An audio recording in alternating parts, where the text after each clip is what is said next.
I guess that the way Chris and I met was the way many couples do, by chance. Maxine and I had called it quits after being together for the last 5 years. She kept the apartment, and I moved out of our moderately sized 2-bedroom home in the Upper East Side of Manhattan to a cramped studio cracker box on the Lower West Side. That would have been about March 2007, if I'm not muddling up the date, which I'm more than likely to do now at my age, which meant I was then 53. I'm now 67, and Chris died from cancer going on 2 years now. Her twin daughters were born 18 years ago. Both girls just entered college but still live in our home, which is a welcome blessing for this old widower. When Chris died in 2019, the three of us were devastated. I tried to do my best not to let them know at the time just how much I wished I'd simply passed on the same day Chris did. Yet, as any widowed parent will tell you, there are days where you thought you simply could not continue for another minute carrying on with a daily and empty facade of stoicism and strength. But the girls were only 16 years old, and grieving at least as much as I was then. So I somehow managed to take one breath after another, place one foot in front of the other, and step by step to carry on. May I introduce you to Chris's daughters? Like their mother, both girls have beautiful Titan red hair and green eyes. Depending on the lighting at any given time of the day or night, and once again like their mothers, their Titan red hair could appear to be flaxen dark blonde, and their eyes shifted to deep hues of hazel. And oh God, not a single day goes by that I still don't miss the deceased mother of my stepdaughters. Their names are Anya and Noika.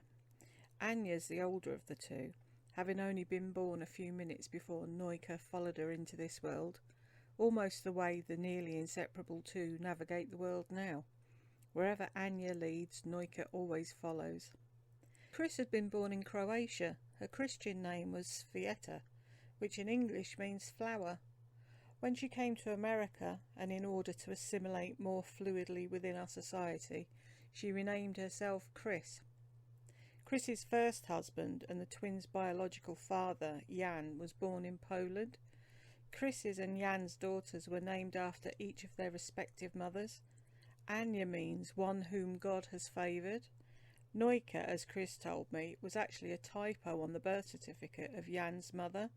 The I was accidentally placed in front of the K instead of it following it, as it would be usually found for anyone named Nokia, and the name Nokia implied its bearer was a seeker of knowledge. Jan died in a car crash in 2005 when their daughters were 2 years old, leaving Chris to fend for the family on her own. Now, upon reflection, perhaps it wasn't by chance the way Chris and I met, but by the divine intervention of one who God favoured and the misspelled knowledge seeker. You see, one Saturday in 2007, when I was inside the run-down digs I was then inhabiting on the Lower West Side, softly singing along to my guitar, a song played only for my lonesome self, I heard what sounded like tiny voices outside my studio apartment door singing along. So I sang a little louder. The voices outside also rose in a volume equal to the level of my own. Leaning the guitar against the wall, I went to the door, opened it, and spotted 2 tiny red-haired girls sitting on the lowest step of the stairs between my landing and the one above mine, looking up at me with their big green eyes. "Please," said Anya. "Play it," followed Noika. Again, this was spoken in unison, and the two then giggled in unison as well. Well, what was I to do except prop the door ajar and move my chair into the open doorway? I then grabbed the guitar before sitting down facing in their direction, and the three of us resumed singing along together again. But this time we sang without the obstruction of the closed door between us. Neither of the little girls knew the lyrics, but that didn't stop them from repeating the words a few beats behind what I'd just sung, or making up their own. They not only sang along with me, but they did it with fortissimo and gusto, far larger than one would have thought could be contained in such small bodies. When we finished that song, I asked if they knew Old MacDonald. Like two synchronised carrot-top bobbleheads, they nodded as they giggled. Yeah, he had a E-I-E-I-O. Once again, each of the girls spoke a word or two, or so, and then in unison by the end of their sentences. So we sang Old MacDonald until we ran out of the animals found on his farm, and it ended with a final, rousing, perfect cadence of E-I-E-I-O.